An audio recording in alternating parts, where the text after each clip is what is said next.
selamat pagi para student sekalian. Kembali bertemu dengan Mr. Arisman. Dan hari ini kita akan belajar agama Katolik. Kita melanjutkan bab 5 tentang gereja dan dunia. Dan tepatnya kita membahas bagian C, ajaran sosial gereja. Ya, ajaran sosial gereja. Ajaran sosial gereja ini sangat tepat ya dan sangat baik untuk bisa dikembangkan. Karena memang dia dalam bentuk dokumen, maka gereja mencoba membawanya dalam kehidupan sosial setiap negara. Karena ini bentuknya ajaran yang bersifat universal seluruh dunia. Nah, sebelum memulai pembelajaran, mari kita awali dengan doa. Dalam nama Bapa, Putra, dan Roh Kudus. Amin. Bapa yang penuh kasih, Engkau menciptakan manusia sebagai makhluk yang paling mulia. Karena sebagai citra atau gambarmu sendiri. Namun dalam kehidupan di dunia ini, sering terjadi martabat manusia yang luhur itu diperlakukan tidak baik oleh sesama manusia yang lain. Pada pelajaran ini kami akan belajar tentang ajaran sosial gereja yang mengajak kami untuk selalu menghargai martabat pribadi manusia dalam hidup dan karyanya. Doa ini kami satukan dengan doa yang diajarkan oleh Yesus sendiri kepada kami. Bapa kami yang ada di surga, dimuliakanlah namamu, datanglah kerajaanmu, jadilah kehendakmu di atas bumi seperti dalam surga. Berilah kami rezeki pada hari ini, dan ampunilah kesalahan kami, seperti kami pun mengampuni yang bersalah kepada kami. Dan janganlah masukkan kami ke dalam pencobaan, tetapi bebaskanlah kami dari yang jahat. Dalam nama Bapa, Putra, dan Roh Kudus. Amin. Nah, setelah kita berdoa, maka sebenarnya boleh dikatakan ajaran sosial gereja itu ya muncul dari keprihatinan sosial, ya, keprihatinan sosial dalam arti bagaimana hidup sosial manusia yang beriman, ya. Maka keprihatinan sosial ya contohnya ya seperti apa yang kita tampilkan di sini. Ya udah tersiar ini secara nasional malah juga internasional bagaimana perbudakan buruh yang terjadi di Tangerang. Ya. Mereka diperbudak, hak-haknya tidak diakui. Mereka layaknya bukan seperti manusia. Nah, melihat peristiwa seperti ini, maka Gereja Katolik mencoba ya memberikan landasan-landasan dasar bagaimana harusnya orang-orang Katolik ya bertindak supaya ya kehidupan sosial ini jauh lebih berkeadilan. Maka nanti ya coba dipelajari dengan baik. Ada banyak dokumen-dokumen yang memang karena dari Katolik ya dia bernama atau judulnya atau nama dokumen itu dalam bahasa Latin. Ya. Maka ini sebuah pengenalan saja. Ya, silakan belajar dengan baik. Kita akan coba masuk ke dalam dokumen-dokumen penting itu. Nah, sekarang kita mencoba mendalami ya makna ajaran sosial gereja. Karena memang serakui bahwa ini bolehlah dikatakan sebuah pelajaran baru bagi kamu untuk mengetahui ya ajaran sosial gereja yang memang sangat kaya dimiliki oleh Gereja Katolik. Nah, ajaran sosial gereja ya kita coba pahami dulu yang paling dasar. Ajaran mengenai hak dan kewajiban berbagai anggota masyarakat dalam hubungannya dengan kebaikan bersama. Sekali lagi, orang Katolik begitu ya mengusahakan mengedepankan bonum commune atau kebaikan bersama ya dalam hal hak dan kewajiban ya. Karena ini kesannya seperti bukan agama, tetapi sebenarnya Katolik begitu menyadari bahwa tidak ada gunanya bila kehidupan rohani kita yang luar biasa gegap gempita kita berdoa, meloncat-loncat, tetapi kehidupan sosial kita buruk, sebenarnya hampir tidak ada gunanya kehidupan rohani kita. Tetapi kalau kita bisa menelusuri, bisa menjawab kebutuhan sosial, dan itu berangkat dari pemahaman iman kita, itulah yang dibutuhkan. Nah, maka ajaran sosial gereja adalah tanggapan gereja terhadap fenomena seperti tadi, perbudakan di Tangerang. Atau persoalan-persoalan yang dihadapi oleh manusia dalam bentuk, ini ingat ya, karena ajaran sosial gereja bukanlah dogma. Dogma itu pernah kita tahu kan bahwa itu adalah ajaran yang tidak boleh diganggu gugat. Ya. Ajaran final dalam gereja. Nah, sementara yang namanya ajaran sosial gereja ini lebih dalam bentuk himbauan, lebih dalam bentuk kritik atau dukungan ya terhadap apa? Fenomena yang sedang terjadi. Nah, ajaran sosial gereja ya dari masa ke masa ini pengenalan. Saya harus beritahu sekali lagi, ini pengenalan. Kalau kamu masih bingung nanti merasa mumet dengan banyaknya nama-nama yang baru dan asing kamu dengar, tidak apa-apa. Ini pengenalan bahwa gereja kita sangat kaya dengan berbagai ya pikiran-pikiran yang luar biasa. Ya. Nah, kita mulai dari yang pertama. Ini dari Paus ya Leo ke-13. Nah, Rerum Novarum ya. Ensiklik pertama ajaran sosial gereja. Ya, ensiklik pertama. Sengaja saya tidak munculkan tahunnya biar kita tidak stres mengenai tahun-tahun sejarahnya ini. Ya. Dan ini sudah ratusan tahun ini munculnya Rerum Novarum ini. Dia menaruh perhatian ya pada kondisi kerja pada waktu itu. Dan tentu saja waktu itu nasib para buruh yang sangat mengerikan. Ya. Nah, di dalam dokumen ini dicoba diberikan ya 3 pilar penyangga ekonomi dan Paus menekankan itu. Ini tidak boleh saling melemahkan, ini harus saling menopang. Paus mengedepankan bahwa ada 3 penyangga ya, yang bisa membuat ekonomi masih menjadi baik. Pertama, buruh, itu yang paling utama. Kedua, pemilik modal. Dan ketiga adalah negara. Nah, saya hanya bahas ini nanti ya. Kalau yang lain nanti kita hanya lewat sebut nama, ya kita pernah dengar. Ya. Nah, Rerum Novarum ini, ya, isinya Paus mengatakan bahwa buruh itu yang utama dalam kehidupan ekonomi. Maka perhatikanlah kesejahteraannya. Perhatikanlah keadilan kepada buruh.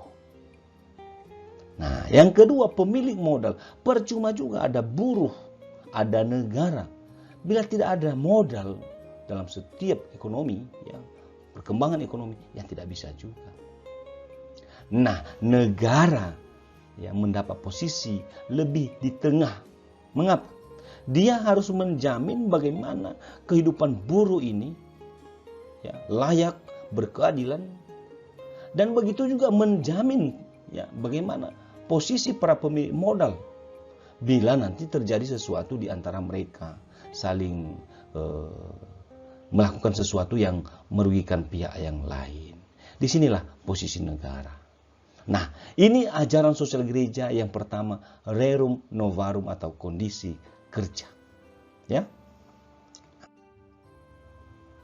Yang berikutnya, Quadragesimo Anno. Nah, setelah 40 tahun, ya, ensikli yang pertama, maka Paus Pius ke-11 yang mengeluarkan Quadragesimo Anno, ya, ulang tahun ke-40. Nah, setelah itu muncul Mater et Magistra, ibu dan pengajaran, ensiklik Yohanes 23. Nah, jadi Mater et Magistra, Mater, dari situlah kata mother. Magistra, magister, magisterium, pengajar. Ya. Nah, dia ibu dan dia guru bagi kita. Ya. Nah.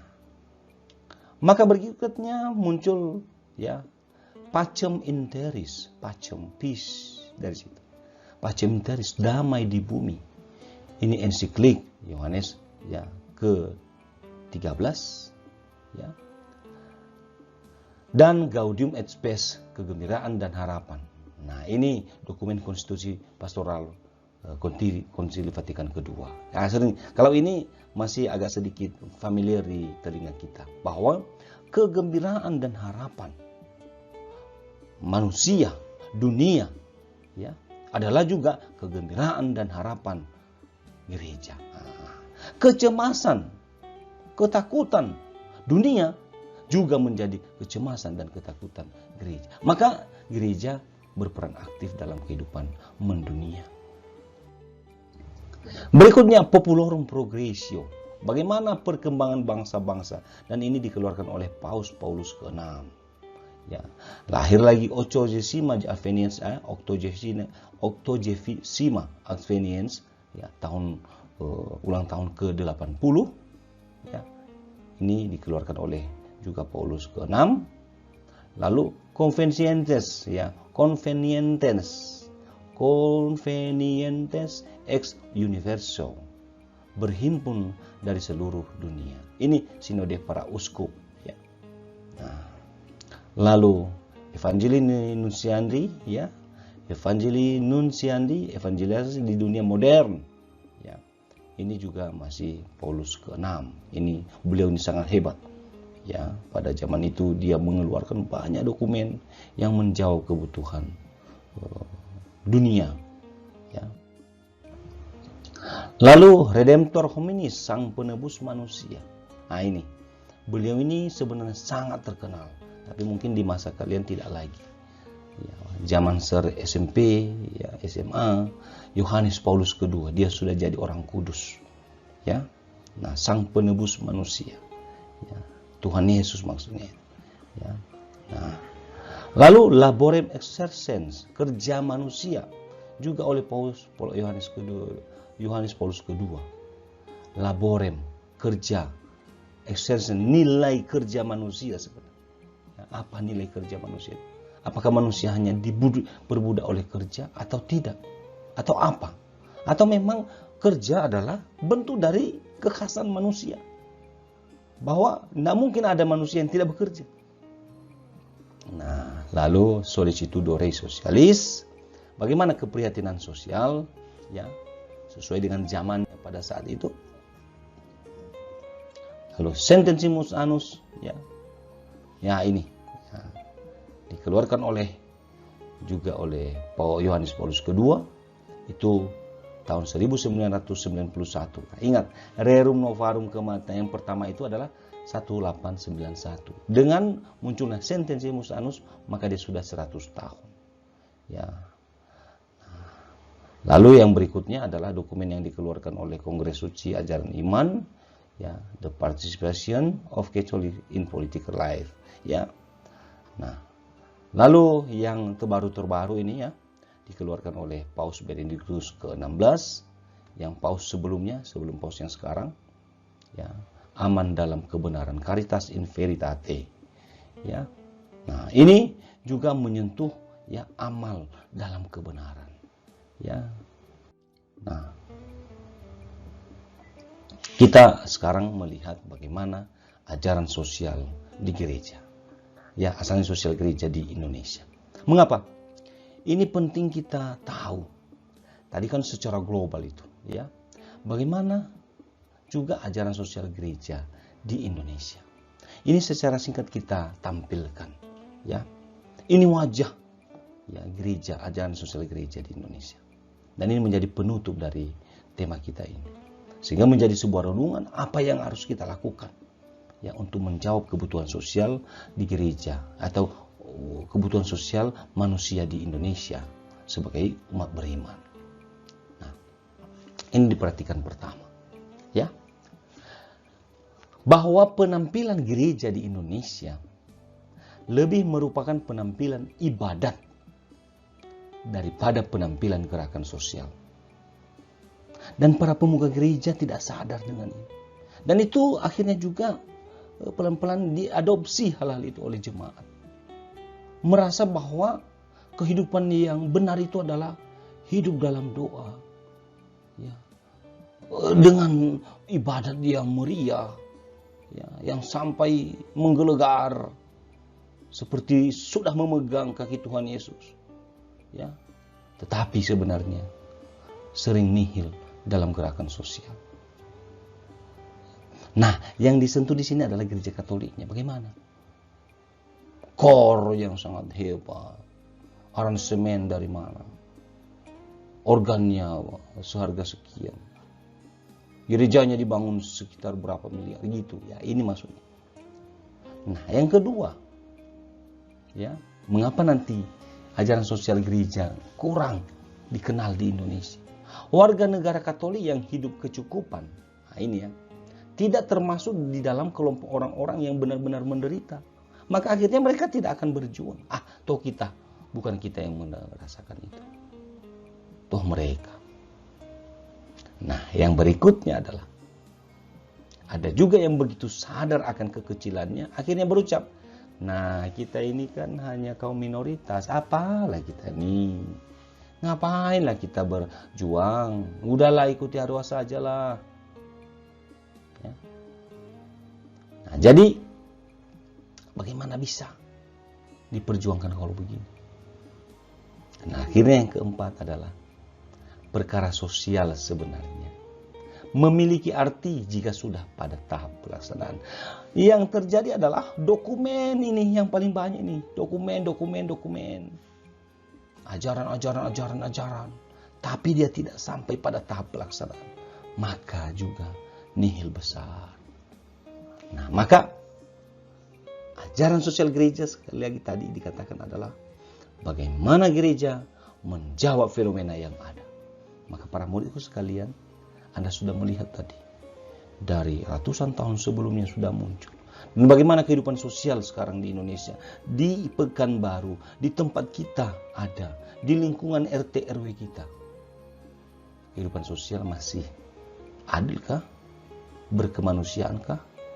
Kalau tidak, inilah gunanya kita ada. Inilah menjadi gebrakan kita, agar kita betul-betul berproses dan betul-betul dirasakan dampaknya dalam kehidupan sosial kita. Maka mari kita menutup pembelajaran ini dengan doa spontan yang Anda doakan di rumah masing-masing. Ambil sikap yang baik, ingat poin-poin pentingnya tadi, maka penjabaran tentang isi dokumen ini ada di buku. Ya, setiap dokumen ada di buku penekanannya, dan nggak mungkin kita bahas ini semua. Ya, hanya membahas pengenalan-pengenalannya saja. Maka silakan berproses, silakan belajar. Tuhan Yesus memberkati. Amin.